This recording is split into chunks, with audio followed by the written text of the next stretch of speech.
Olá, sejam bem-vindos. Meu nome é Simone Tuso e esta é uma aula para o Programa de Pós-Graduação em Comunicação, o PPG-Com, da UFG, Universidade Federal de Goiás, na disciplina de Metodologia da Pesquisa em Comunicação. E na aula de hoje, nós vamos abordar a metodologia de análise de discurso crítica. E para começar, eu gostaria de falar sobre leitura crítica. Porque a leitura crítica é fundamental para a compreensão da análise de discurso crítica.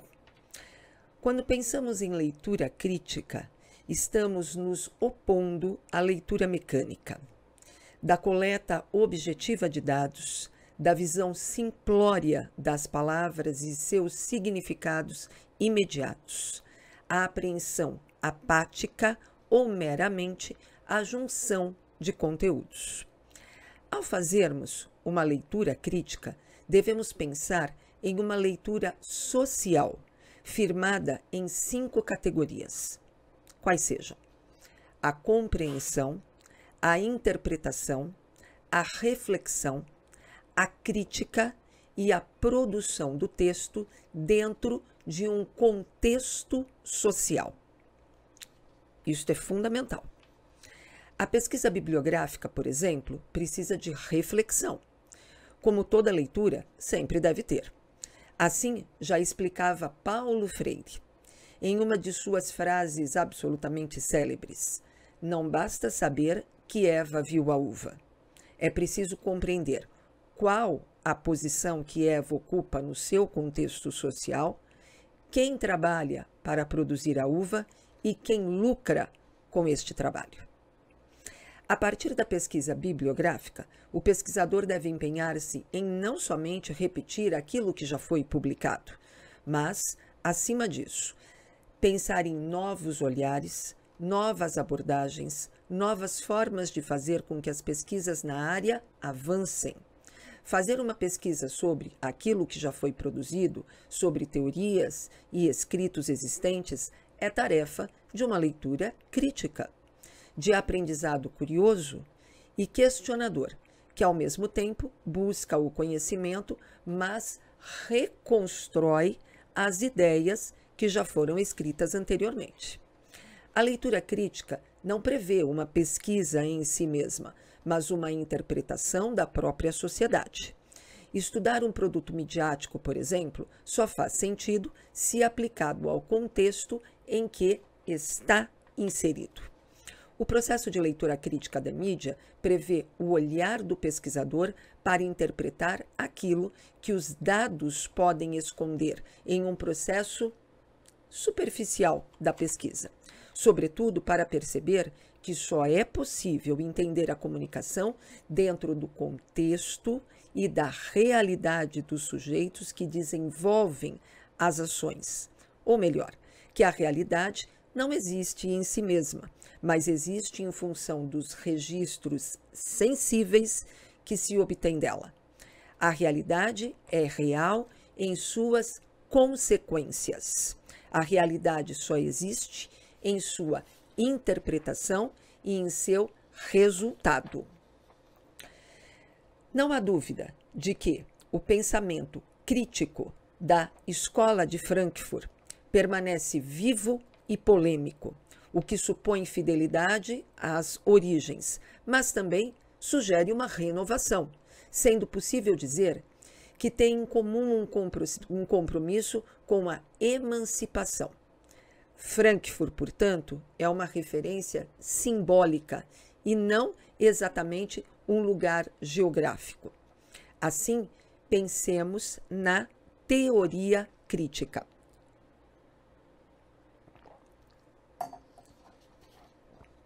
Se pensarmos em termos teóricos da análise de discurso crítica, nos reportamos diretamente à teoria crítica, pois a aceitação da perspectiva frankfurtiana no campo da comunicação no Brasil passou por diversos períodos. Após uma primeira fase de descoberta e incorporação dos teóricos em 1970, os mesmos foram sendo relegados a um segundo plano, recebendo inclusive a alcunha de apocalíptico. Mas, posteriormente, na década de 1980, tendo como ponto de referência a obra de Adorno, seriam taxados de pessimistas, e a crítica à indústria cultural esvaziada no seu conteúdo. A dialética do esclarecimento e as críticas em relação à indústria cultural podem ser lidas na visão de autores como Humberto Eco e Jesus Martim Barbeiro, um com um olhar europeu, o outro com a visão latino-americana. Ao pensarmos o legado da Escola de Frankfurt para a teoria crítica, é interessante sempre retomar o ponto de partida dos próprios teóricos, no seu contexto histórico e social, para entender como é possível que, 100 anos depois da inauguração da Escola de Frankfurt ou do Instituto de Pesquisas Sociais de Frankfurt, seus textos continuam sendo estudados com tanta importância e atenção. A proposta de reinterpretação consiste na revisão teórica e metodológica do histórico processo de leitura crítica da comunicação, desde a sua implementação em 1970. A proposta de pesquisa, portanto, o ponto de partida é o entendimento da crítica como possibilidade de redescobrir, o lançar um novo olhar mais profundo que permita desconstruir a realidade e, a partir daí, lance bases para propostas de transformação. Sobre a teoria crítica, muito importante para interpretarmos o método de leitura crítica, e eu gostaria de indicar que assistam às aulas sobre Escola de Frankfurt, que eu disponibilizo aqui mesmo neste canal e que vai ajudar você a compreender um pouco essa Escola de Frankfurt, relembrar essa Escola de Frankfurt para pensar por que nesta teoria crítica a gente aborda essa escola como sendo algo importante e de uma correlação. Em seguida, eu gostaria de falar da complexidade, porque a complexidade também é fundamental para conseguirmos pensar em uma análise de discurso crítica. E esta complexidade eu vou basear nas ideias de Edgar Morin. Quero salientar a complexidade da ideia, demasiadas vezes homogeneizada, de totalidade. Na verdade, só conseguimos ver a face iluminada da totalidade, isto é, metade da sua realidade e da sua irrealidade. Há na totalidade, segundo Morin, buracos negros, manchas cegas, zonas de sombra e rupturas. A totalidade comporta as suas divisões internas, que não são apenas as divisões entre partes distintas, e são sim cisões, fontes eventuais de conflitos e até de separações. É muito difícil conceber a ideia de totalidade em um universo dominado pela simplificação reducionista. E, uma vez concebida, seria irrisório conceber a totalidade de modo simples e eufórico. A verdadeira totalidade está sempre fendida, fissurada e, obviamente, será sempre incompleta. A verdadeira concepção da totalidade reconhece a insuficiência da totalidade. Isso mostra o quanto as nossas buscas por dados e nossas pesquisas são sempre parte de um todo. O todo que nos é permitido conhecer, com as bases de pesquisas que temos em cada momento que pesquisamos, complexo e completo em sua certeza de que será sempre um olhar. Morin afirma ainda que aprender não é somente reconhecer o que virtualmente já era conhecido, não é apenas transformar o desconhecido em conhecimento, mas é uma conjunção de reconhecimento e da descoberta. Aprender comporta a união do conhecido e do desconhecido. Isso posto, então eu queria agora falar um pouco mais propriamente de análise de discurso crítica. E ao pensarmos neste método de análise, temos que pensar que a análise é parte do processo de pesquisa. E para que ela aconteça, é fundamental que todas as etapas estejam em consonância com esse tipo de análise. Ou seja, toda pesquisa necessita de uma questão-problema, de uma inquietação que dará base para se pensar a validade da pesquisa. Ter clareza de que uma inquietação merece uma pesquisa, que existe alguma dúvida que precisa ser esclarecida. E de verdade isto é muito importante, pois não é raro existir perguntas que parecem até ser interessantes, mas que carecem do eixo de necessidade de pesquisa, simplesmente porque já possuem resposta. Assim, é preciso encontrar o eixo central de uma inquietação e saber que esse ponto, de fato, ainda não está esclarecido.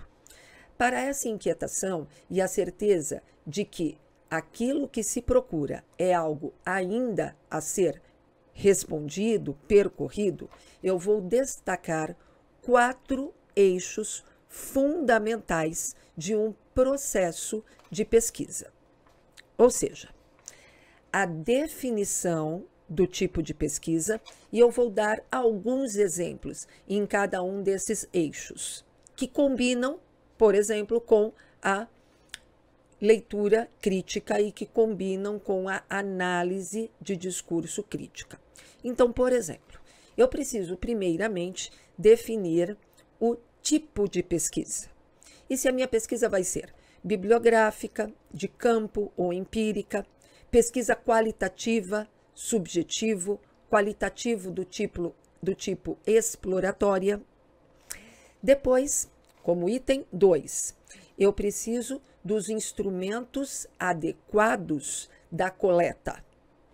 E eu, por exemplo, destacaria a entrevista presencial ou um roteiro estruturado ou semi-estruturado, questionários, observação etnográfica ou participante. Em seguida, eu tenho o terceiro eixo, que é a definição da população-alvo para a construção da minha amostra. E aí eu tenho, por exemplo, amostra aleatória por conveniência não probabilística, amostra aleatória por conveniência que não carece de uma quantificação e por isso sim é indicada para o uso nos projetos de pesquisa qualitativa, pois se baseia totalmente nas preferências do pesquisador. Vejam que este eixo dessa definição de uma amostra aleatória por conveniência não probabilística, ela casa com o método de análise que nós estamos estudando nesta aula, tá?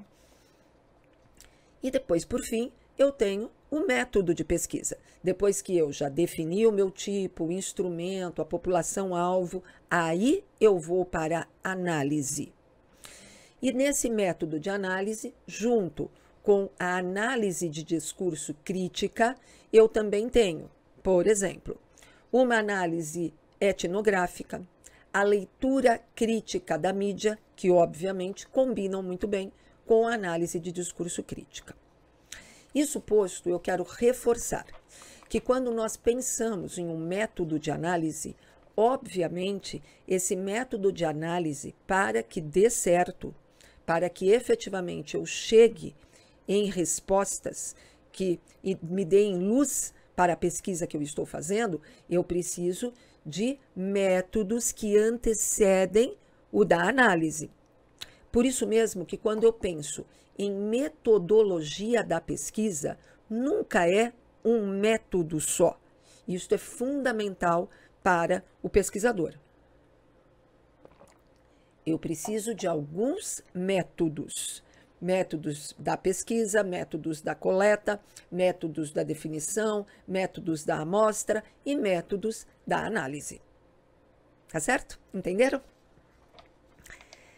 Magalhães considera uma continuação da leitura crítica, a análise crítica do discurso. Porém, a análise crítica de discurso, ou a ADC, avança para além da leitura crítica, tanto em termos teóricos quanto em termos metodológicos. A ADC, ou Análise de Discurso Crítica, estuda textos e eventos em diversas práticas sociais, propondo uma leitura e um método para descrever, interpretar, explicar a linguagem no contexto sócio-histórico. A análise de discurso crítica estuda a linguagem como prática social com vistas à investigação de transformações na vida social contemporânea. Giddens utiliza o termo modernidade posterior como referência às transformações econômicas e socioculturais das 3 últimas décadas do século XX, em que os avanços na tecnologia da informação e na mídia apartaram os signos da sua localização, permitindo sua livre circulação nos limites temporais e espaciais. Pessoalmente, podemos nos reportar ao avanço quando Gutenberg consegue produzir livros em escala e também permite a livre circulação que ultrapassa os limites temporais e espaciais. E é disso que nós estamos falando. As novas tecnologias da informação e comunicação, com ênfase, obviamente, à internet, também permitiram esta nova realidade social, que quando fazemos uma pesquisa e buscamos um método de análise, não podemos ignorar, pois sabemos que a sociedade está em plena ebulição e transformação. Por isso, a análise de discurso crítica é ligada à análise de leitura crítica, ao cuidado de se atentar para aquilo que se lê com a ciência de interpretar o contexto histórico-social de quando aquilo foi escrito. Isso é fundamental. Quando nós pensamos na pesquisa bibliográfica, é fundamental termos ciência de quem e onde e quando aquilo foi escrito, para pensarmos na nossa própria busca e interpretação do contexto social, do que lemos e do que estamos vendo e lendo agora. A análise de discurso crítica é complexa em suas significações. Minayo expõe que o discurso é a linguagem em interações, ou seja, é o efeito de superfície de relações estabelecidas e do contexto da linguagem. A análise devolve a um texto sua incompletude, acenando para um jogo de múltiplas possibilidades interpretativas. E ela vai além. O jogo de relações e de interações sociais permite tanto o nível de leituras parafrásticas, que é o reconhecimento do sentido dado pelos autores, como o nível polissêmico, que é a atribuição de múltiplos sentidos. Tanto a leitura como a significação são produzidas pelos interlocutores e pelos leitores. Essa possibilidade de múltiplas interpretações se apoia no fato de que o processo discursivo não tem um início preciso. Ele se apoia em discursos prévios, que, por sua vez, estão baseados na experiência concreta do leitor, interlocutor, no nosso caso, o analista. Em toda pesquisa qualitativa, a subjetividade do investigador e daqueles que participam da pesquisa fazem parte de um processo de construção. A atitude do pesquisador, tanto na coleta quanto na análise de dados, também faz parte da própria pesquisa e é sempre decisiva para o resultado. A análise de discurso crítica fundamenta-se nos estudos dos estudos desenvolvidos por Fairclough, que se firma em uma percepção da linguagem como parte irredutível da vida social, dialeticamente interconectada a outros elementos sociais. A expressão, inclusive, análise de discurso crítica, foi utilizada pela primeira vez por ele, Fairclough, na Universidade de Lancaster, em um artigo publicado no Journal of Programmatics, em 1985. Vejam que é um método bastante jovem, bastante recente.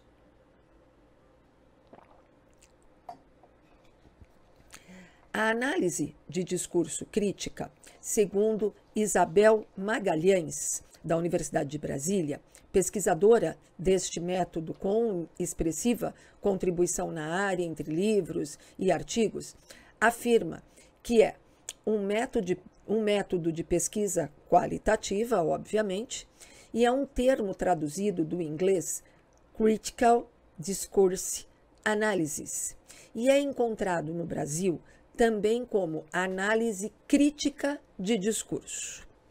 Então, vejam bem, eu quero chamar a atenção porque em alguns momentos vocês vão encontrar textos onde a grafia é análise crítica de discurso e em outros momentos análise de discurso crítica, como eu tenho adotado aqui para esta aula, tá? Porque exatamente eu sigo essa mesma linha da Isabel Magalhães, da professora Isabel Magalhães. E ela explica exatamente isso, preferir também a análise de discurso crítica. E por que isso? Tá? Não se trata somente de uma predileção pela ordem das palavras, mas sim para reafirmar que, na verdade, trata-se do método de análise de discurso. Tá? Ou seja, nós vamos cumprir uma série de pensamentos e de linhas de pesquisa que se baseiam na própria análise de discurso, tá? Mas ela tem como propósito o debate teórico e metodológico do próprio discurso. Por isso, análise de discurso.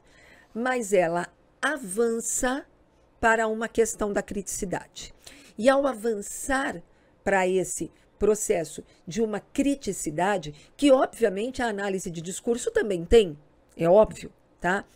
Mas quando a gente pensa numa análise de discurso crítica, ela permite uma liberdade da própria análise que em alguns momentos é mais engessada na análise de discurso propriamente dita, tá? Então é por isso que para entender a análise de discurso crítica é fundamental entender a análise de discurso, para inclusive perceber o ponto de avanço para se chegar na questão da liberdade do analista. E nesta liberdade do analista, eu, pessoalmente, entendo sempre e trabalho sempre com a análise de discurso crítica me dando mais liberdade de interpretação de um dado coletado e real da sociedade aplicado ao meu olhar e à minha crítica social para chegar à interpretação. Então, é esta associação da análise de discurso com o ambiente social que chega a cunhar a análise de discurso crítica. E por isso que a ideia do nome, a gente trabalhando análise de discurso, só que crítica, é diferente de pensarmos análise crítica do discurso, tá? E é um pouco mais profundo do que simplesmente um jogo de palavras. De qualquer forma, vocês vão encontrar as duas grafias em trabalhos acadêmicos e, obviamente, as duas estão falando da mesma coisa, tá bem? A dimensão crítica relaciona a análise de discurso crítica com uma preocupação explícita com o exercício de poder nas relações sociais, o que inclui as relações de gênero, classe social, raça e etnia. Ana Carolina Temer afirma que Ainda que os equivocados digam que a notícia é algo em si mesmo, esquivando-se assim de assumir a incompetência para defini-la, a produção de conteúdos midiáticos é permeada de condições e intenções. E a primeira delas é o conhecimento de que controlar a informação é uma forma de exercício de poder. O controle da informação é uma forma rebuscada de controle dentro de um universo simbólico no qual a produção e o consumo em escala industrial, suportada por investimentos tecnológicos em contínua expansão, afetam de forma única a experiência individual cotidiana. Sabemos muito sobre as mídias. Sabemos o que elas informam, como elas trabalham esse tipo de informação, sabemos de suas virtudes, seus problemas, assim como sabemos que possuem um poder simbólico, ou antes, que possuem a capacidade de intervir no curso dos acontecimentos, de influenciar as ações e crenças de seus receptores e até criar acontecimentos através da produção e transição de formas simbólicas. Uma vez que o poder político depende do uso do poder simbólico para cultivar e sustentar a sua legitimidade, os meios possuem também poder político que afeta o mundo. E para citar um exemplo, a reputação atribuída a um indivíduo ou uma instituição. Sua finalidade é quase sempre um uso político da informação. Mas também nós sabemos pouco sobre as mídias, ainda segundo a interpretação de Temer. Em parte porque o ritmo dos meios é o da velocidade, e a velocidade sempre, ou quase sempre, dificulta uma reflexão. Sabemos menos ainda quando pensamos que o alcance dos meios vai além do seu próprio fim. As mídias se inserem em uma trama de interpretações e de sentidos, de sinestesias e leituras, que vão além dos objetivos imediatos propostos pelos seus próprios produtores, mas que não morrem nelas mesmas, afetando os fins e se tornando começos de relações ou de percepções, de formas de construção de sentido e absorção de ideias, de associações e contradições. Foucault sugere que o poder é organizado como uma rede, na qual os sujeitos participam como alvo que consentem e, ao mesmo tempo, como elementos de sua articulação. Foucault ainda tem interesse nas manifestações de poder em práticas de vigilância ou de controle em prisões, escolas ou hospitais. O autor considera, contudo, que o poder é preciso ser compreendido em sua dialética, como local de poder e como afirmação de poder. E é devido a essa dialética que a análise de discurso crítica deve ser reflexiva em sua postura institucional, pois a própria teoria é também prática. Para o autor, existe o poder físico de uma pessoa sobre outra, mas esses poderes geralmente co-ocorrem em uma sociedade particular de dominação simbólica, como na linguagem discriminatória, racista, dentro da própria sociedade, por exemplo, ou em uma representação visual, da mesma forma discriminatória ou racista. Onde eu quero chegar? Nesse eixo que eu trato de Foucault.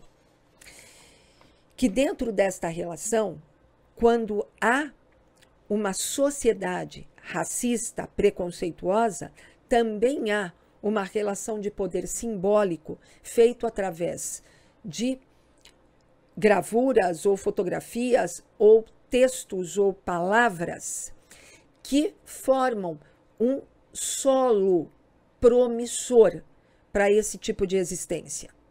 E então a análise de discurso, quando existe um discurso racista para analisar aquele discurso racista, por exemplo, eu preciso de todo um eixo informacional de tudo aquilo que previamente já trouxe base para que aquele discurso racista efetivamente existisse. E é claro que eu vou buscar toda esta base social em outras esferas sociais que também comunicam, mas que não estão exatamente presentes naquele discurso, mas existem como suporte social que leva a uma aceitação de um determinado discurso. Deu para entender? Segundo Magalhães, a análise de discurso crítica contribui para o debate de questões ligadas à ciência social crítica e à pesquisa crítica sobre mudança social, tendo em vista que agimos discursivamente e também representamos discursivamente o mundo social à nossa volta. Para Habermas, tanto o emissor de um discurso quanto quem o interpreta são marcados pela história, pelo seu tempo, pelo seu grupo. O analista crítico é em si também partícipe da construção de uma transformação social em processo, a partir das suas descobertas, que certamente gerarão novas descobertas. O principal foco da análise de discurso crítica é estar aberto àquilo que se descobre não como fim, mas como mola propulsora de novos passos de pesquisa, como novas inquietações e como novas pesquisas. As intervenções culturais, sociais, geográficas são determinantes no processo de investigação, interpretação e análise crítica. Minayo afirma que cada situação de entrevista ou de busca de dados tem o seu impacto social próprio, que cria situações diversas, mesmo em se tratando da busca pelos mesmos dados, pelas mesmas percepções. A interação do entrevistador ou do entrevistado interfere na realidade e, por isso, um mesmo roteiro pode gerar dados diferentes por aquilo que transcende o próprio discurso. Para a análise crítica de dados, vivenciar os fenômenos é determinante para se chegar aos aspectos dos sentidos, por exemplo, descritos por Derek de Kerckhoff, que afloram e transcendem a busca por informações. Peirce, se quisermos entrar em um âmbito da semiótica, afirma que na leitura dos signos linguísticos existe a interpretação fora da realidade dos fatos. Somente uma maturidade filosófica poderá reconhecer uma experiência colateral. E por isso essa leitura de mundo precisa de intérpretes, sobretudo porque a semiótica não se reduz aos atos de fala. Cirino e Tuso descrevem que a palavra oral é viva, mas a palavra escrita é um simulacro. O que diz isso? Oralmente, eu tenho reações, gestos, a emoção, tanto do emissor quanto do receptor. Toda representação de discurso é sempre um simulacro do real e recortes feitos pelo pesquisador, porque o discurso não é ingênuo, mas sim sobrecarregado de poder ideológico, marcado pelos objetivos que se quer atingir. Giraudet descreve que a ciência é também uma prática, e como toda prática, serve para iluminar ou obscurecer, emancipar ou dominar. E ainda mais, por mais que queiramos ser imparciais, e é claro, devemos ser, nunca somos neutros, pois estamos sempre envolvidos por valores que constituem nosso próprio ser. A postura madura e crítica é tomar consciência e assumir esses valores e essa posição. Assim, o recorte de uma determinada pesquisa nunca é casual, mas sempre pautada nas intenções de reação dos entrevistados que se quer abordar. Adriano Duarte Rodrigues, um pesquisador português, afirma que todo discurso é composto por interações verbais e paraverbais. E descreve isso como sendo a entonação, o timbre da voz, a intensidade, a altura, pronúncia e as próprias características de voz. Além disso, também existem os extraverbais: olhar, postura, gesto, mímica, sorriso ou a ausência dele. E o autor complementa: somos dotados de conhecimento familiar em tudo aquilo que constitui o nosso mundo comum, que também somos capazes de tal conhecimento sobre os objetos que formam este mundo comum. São essas duas modalidades de conhecimento que constituem a experiência, conjunto de saberes formado de crenças, fundamentados no hábito e constitutivos de um senso comum. Ao pensarmos em um discurso, devemos lembrar que ele sempre necessita de um dispositivo. O primeiro e fundamental é a linguagem, mas também devemos considerar o contexto daquilo que se diz, o conteúdo do discurso e a intercepção do receptor. Discurso não faz referências necessariamente ou exclusivamente às coisas, mas sim sobre as referências construídas pelo próprio discurso. O importante não é sobre o que falar, mas o que falar e como falar sobre. A natureza construtivista do discurso. O que importa é a referência que o receptor constrói de um discurso, e nesse caso, o próprio entrevistador, somos nós pesquisadores, nos caracterizamos como um receptor de um discurso proferido por outro, no caso, o entrevistado. Ou seja, nós somos o tempo todo analistas de discurso. Fairclough salienta que as mudanças sociais não envolvem apenas a linguagem, mas são constituídas de modo significativo por mudanças nas práticas de linguagem, o que, na opinião do linguista britânico, é demonstrado pela necessidade gerada na mudança da linguagem, tentando mudar as práticas sociais. Causar mudanças nas práticas discursivas como parte da engenharia da mudança social e cultural. Desta forma, é fator determinante enxergar o que está para além das palavras, o que está para além do texto. Na análise dos dados, fica evidente que o método de pesquisa interfere na busca dos dados, mas, sobretudo, influi profundamente na compreensão e interpretação da própria investigação. A análise crítica torna-se completa com a interpretação das subjetividades inseridas no contexto do experimento de pesquisa. Goldman assevera que a significação humana não pode ser compreendida fora da sua estrutura social. Em toda pesquisa qualitativa, a subjetividade do investigador e daqueles que participam da pesquisa fazem parte de um processo de construção. A atitude do pesquisador, tanto na coleta quanto na análise dos dados, também faz parte da pesquisa e é sempre decisiva para o resultado. E é exatamente por isso que, em um dado momento desta aula, eu mostrei 4 eixos de pesquisa. A análise crítica de discurso não se faz só no momento da análise, mas ela já começa lá, com a minha opção de que pesquisa vou realizar, qual é o método da coleta desses dados.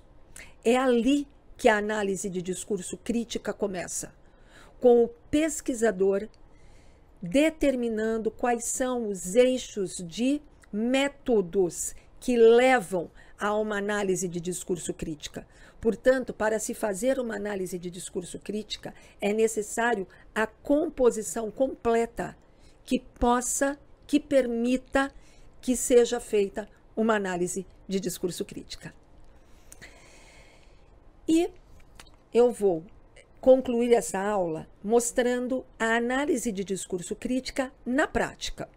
E para isso eu recortei uma das pesquisas que eu fiz, que gerou o livro Os Sentidos do Impresso, que foram as pesquisas de um pós-doutoramento. E para iniciar essa pesquisa, eu parti de uma pergunta, que na verdade não é uma pergunta em si, mas é uma inquietação social.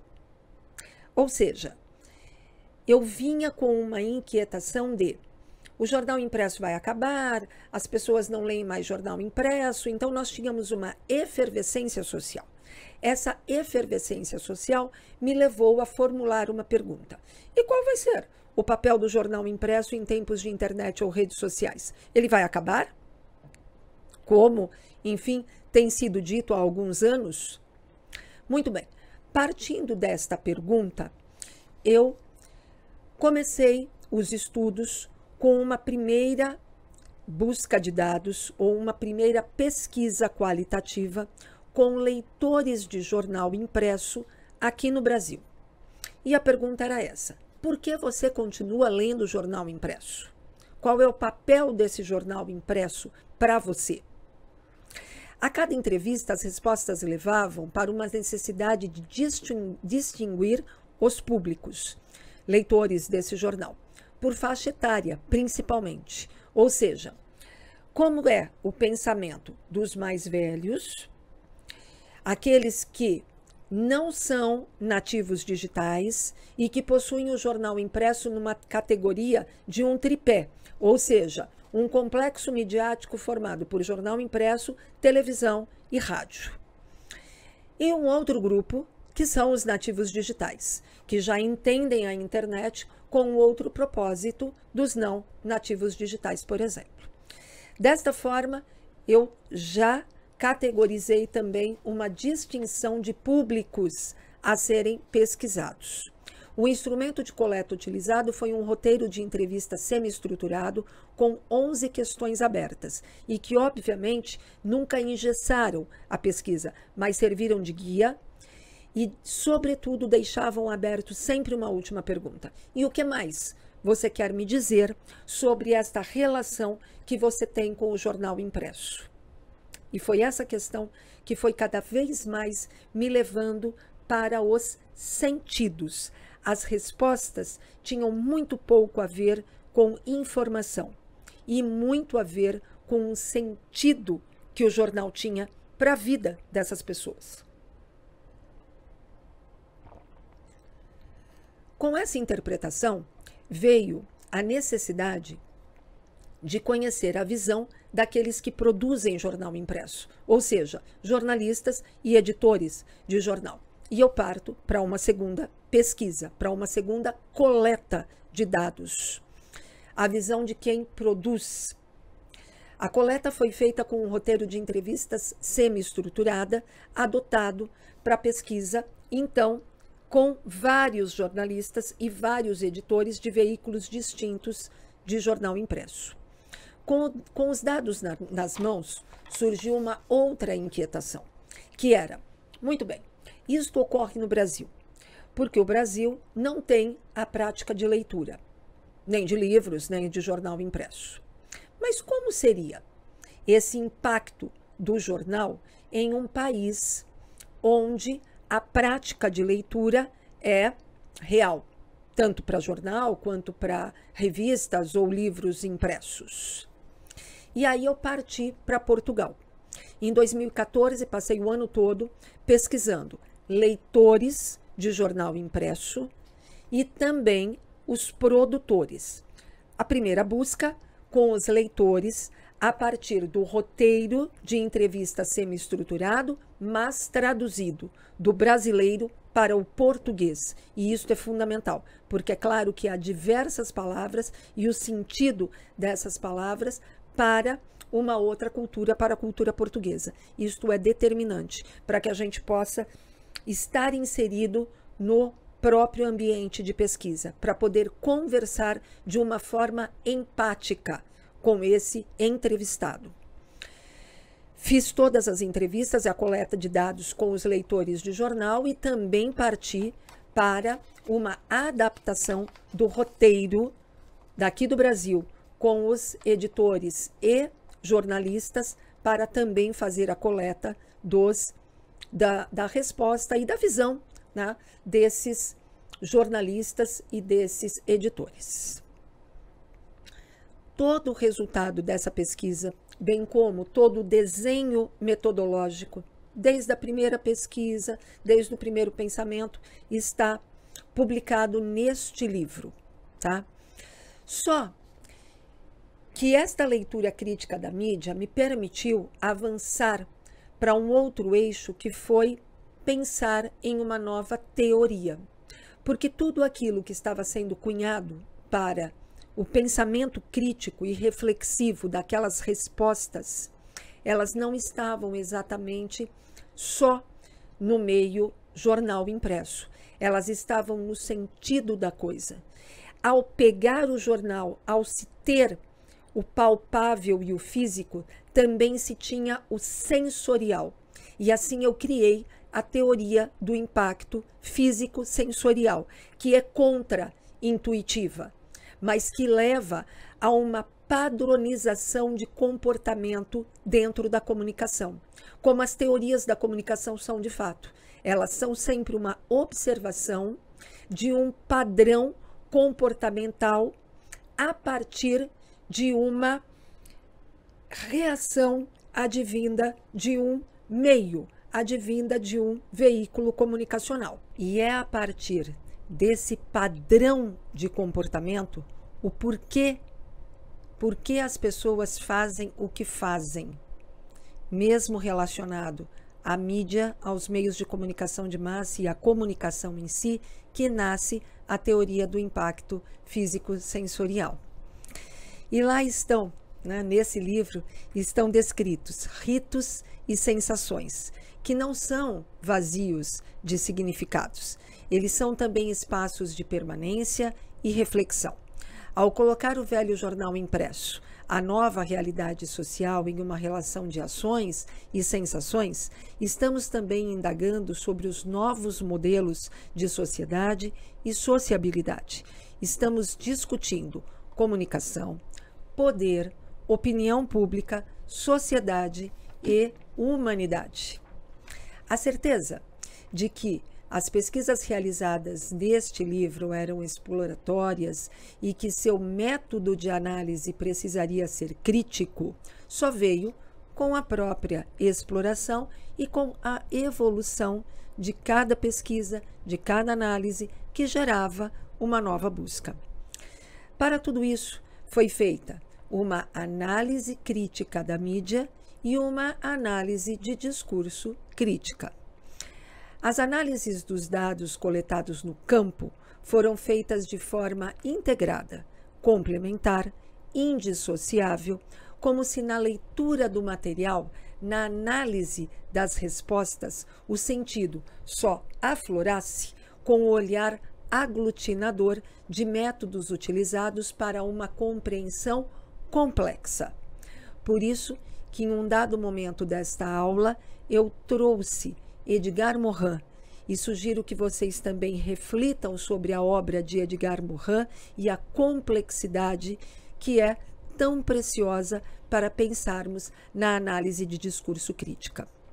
O pensamento crítico e a compreensão do fenômeno de leitura de jornal que envolveu este trabalho só foi possível a partir da reflexão sobre as teorias de análise, pois a leitura, compreensão, interpretação, análise e reflexão, itens indissociáveis para a produção de um texto de resultados, só foi possível com base em 3 processos. O primeiro, uma análise de discurso crítica dos entrevistados e participantes deste projeto de pesquisa. Uma leitura crítica da mídia jornal impresso e o seu papel na sociedade atual. E, por último, a inserção no universo cultural e social dos entrevistados, numa busca etnográfica, minha aqui no Brasil ou em Portugal. E eu termino essa aula com o pensamento de Denzin e Lincoln, que afirmam que a busca pela compreensão é um aspecto fundamental da existência humana. Para esses autores, quando nos deparamos com o não familiar, precisamos compreender, tentar encontrar um sentido. E quando nos deparamos com o familiar, também, pois às vezes o familiar pode parecer-nos estranho quando analisado com um pouco mais de cuidado. E é isso que eu os convido a olhar para o não familiar com muita curiosidade, mas olhar também para o familiar e perceber se de fato nós não estamos conhecendo só um lado do familiar e o outro pode nos ser também absolutamente inquietante e importante para novas descobertas.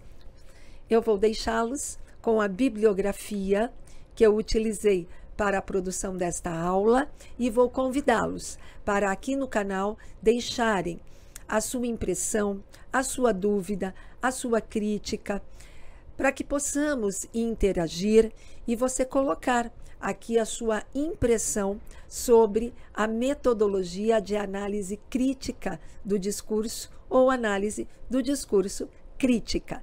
Muito obrigada, fiquem com Deus, até a próxima aula, um beijo, tchau!